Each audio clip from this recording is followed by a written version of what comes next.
Samuel Ablakwa Okudzeto. He joins us on the line now. Hello, good evening, sir. Welcome to Eyewitness News. So, what is the terms of reference for this 5-member committee? Hi, good evening, Salam. Good evening to the distinguished listeners of Citi FM. As the statement released indicates, this is largely an evidence-gathering, fact-finding team. It is a preparatory team towards the final implementation of Operation Recover All Loot. You will recall that His Excellency John Dramani Mahama, the President-elect, made oral a major plank of his anti-corruption campaign. The Ghanaian people have been totally appalled at the unprecedented levels of corruption, of state capture, of naked plunder. And the Ghanaian people who His Excellency the President-elect interacted with demanded action, demanded accountability, demanded a system which will ensure that people are made to account and that all of the huge quantums of monies that have been lost due to corruption and state capture, and then state assets have also been lost because of the really stinky levels of state capture are retrieved. And as you do know, of scandals involving huge sums of money with people who have virtually absconded. I can give you a few.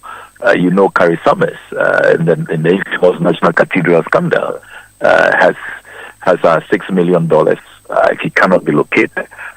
You have the Shonky Sheikhs who ended up with $2.5 million. They fled with that. You have the SkyTrain squad who said they were going to provide SkyTrain over $2 million. That money cannot be found. For Alugu Dam, over $12 million. Ijapa, over $12 million. Then you have the National Cathedral, over $58 million spent to dig a pit. If you read the Shraj report, it's clear we didn't have value for money. Shraj has concluded that whole project was illegal and it should be shut down. I mean, I can go on and on and on. PDS, the whole Sybaritic profligate, Skybath, I mean, all kinds of loot that have taken place. You come to state capture, you remember what has happened to the Lomote Adote family, their properties demolished. You remember what happened to GIS. You remember what has happened to Labadi Beach Hotel. They've lost their beachfront to state capture. You remember what has happened to the other SNIT hotels. As we speak, the parks and gardens lands across the country have been hijacked by cronies of this administration from Accra to Wa. You know what has happened to the prison lands. You know what has happened to lands belonging to the Ghana Airport Company, to DVLA. I can go on and on and on. Those who have followed the oversight work I have done in Parliament, the staggering levels of plunder under this whole animal known as state capture is just mind-boggling. And the Ghanaian people expect accountability. So this is the preliminary work which has commenced, where we're putting all the evidence together. We are also expected to liaise with the general public, and in the next few hours, we'll be putting out a comprehensive platform which will include hotlines, emails, web contacts, and all of that for the Ghanaian people, insiders, whistleblowers who have information to come forward and help us recover these loots, resources that we need to reconstruct our country, to alleviate the plight of our people. So that's basically our mandate. I see, but there are already existing institutions. There's a CID, there's a OSP, there's even EOCO if it's an organized crime, and even the national security. These are bodies, statutory institutions or agencies of state with similar mandates. Why set up another committee to be duplicating what these bodies are already set up to do? Or is it a case that you no longer trust what these bodies can do? Not at all. This team will not duplicate efforts of existing institutions. This is just a preparatory team. We are coordinating, we are gathering the evidence, and we will work with these institutions. Remember that President-elect His Excellency John Dramani Mahama has not been sworn in yet. He will take over from the 7th of January, and the statement has been carefully couched, where this team, it's part of the transitional arrangement, stepping in, because there are all kinds of things going on already. People are trying to regularize the loot. People are trying to abscond with them. So this helps us in this transitional period to at least salvage what can be salvaged, and also stop the hemorrhage, and also gather as much evidence as possible now that people are willing to engage with the new administration, the incoming administration, because trust levels are high. They are more comfortable. Remember that we've had an 8 years of president who became a clearing agent, who made reporting corruption very risky. Those who rather report corruption, who fight corruption, become the targets. I don't need to remind you of what happened to Dom Level, what has happened to all our OSPs, the former one who resigned and the one currently barely surviving, who held a press conference not too long ago talking about his ordeal and his travails and his Ankunam analogy, which he gave. So there's a need really for a certain fresh, impetus, a trusted team where Ghanaians are more willing to engage with that new team. And that is why the president-elect is using this vehicle. But I can assure you that all the existing institutions at some point will work with them, will collaborate with them, then they will take over. Remember that this team would not have prosecutorial powers. We don't have that mandate. And so we'll certainly collaborate with the existing institutions. So this is not a team to duplicate. And let me also emphasize that at our first meeting today, we've already met. At our first meeting today, all members agreed that this is entirely voluntary. It's a sacrificial effort. We are working gratis. So we are not going to receive any money, no financial support, no refreshment, no petrol, nothing. It's entirely sacrificial. And we're doing this for the love of our country, to help the president-elect to recover what has been denied the Ghanaian people, so that we can rechannel all of those resources to meet his vision, the reconstruction of Ghana, to create better days ahead. So it's entirely sacrificial. Great. There will be no financial loss to the state. Very well.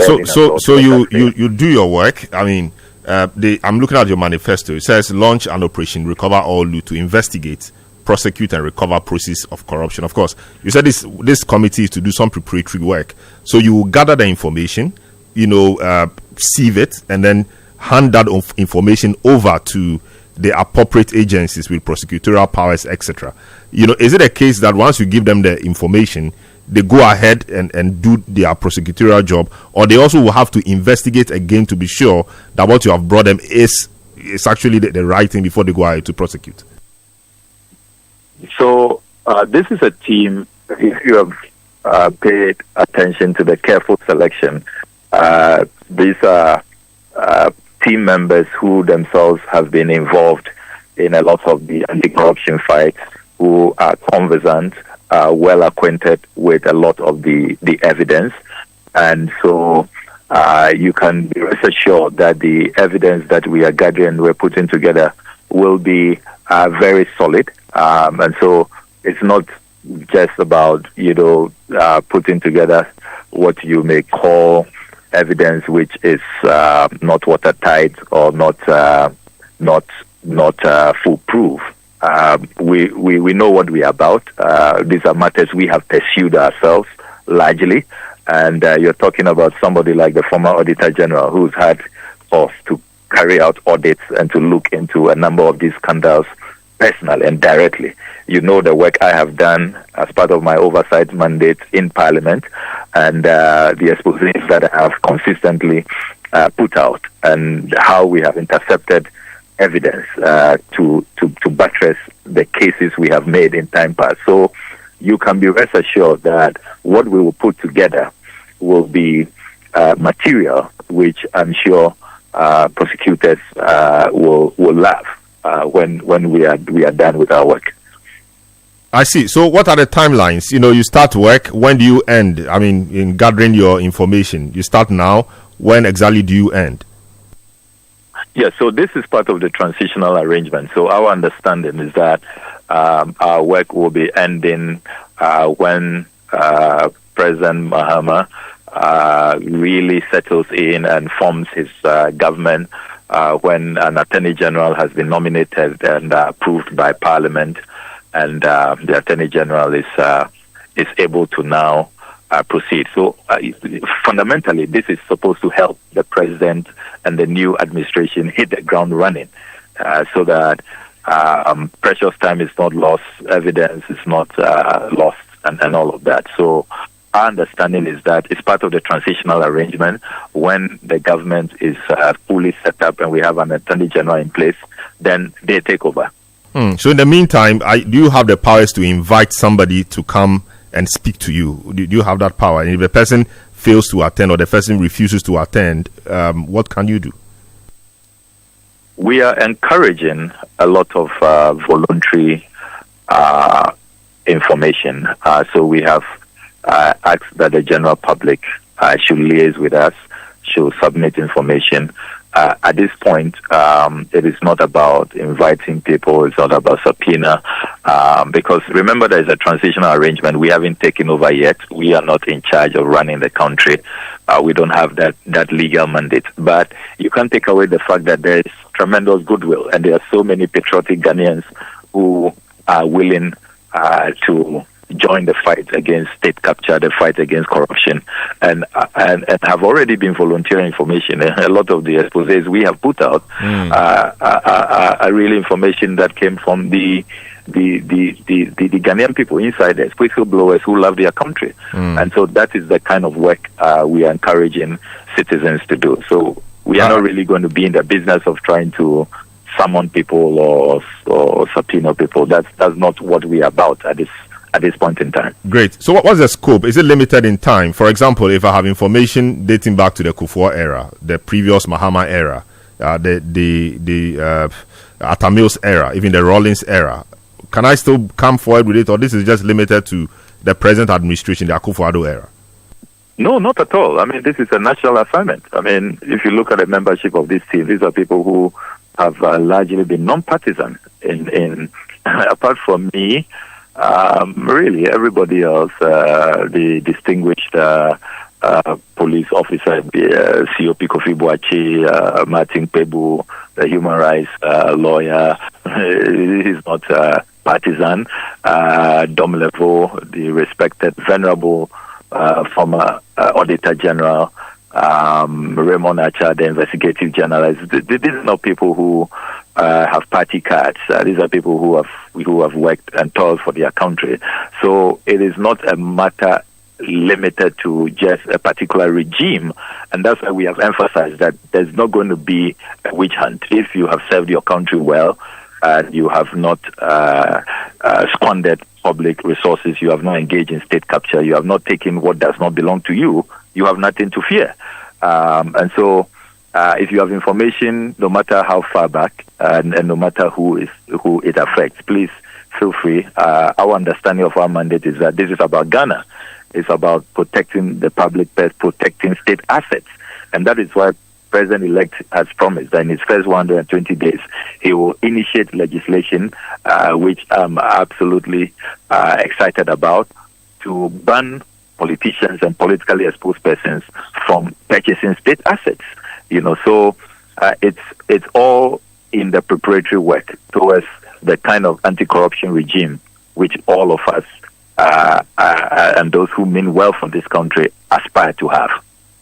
Very well. Thank you so much, the Honorable Samuel Okudzeto Ablakwa, who is a member of Parliament for North Tongue, and speaking to us in his capacity as the chairman of that anti-corruption committee set up to provide preparatory work for the NDC's flagship campaign promise, Operation All Loot, Operation Recover All Loot.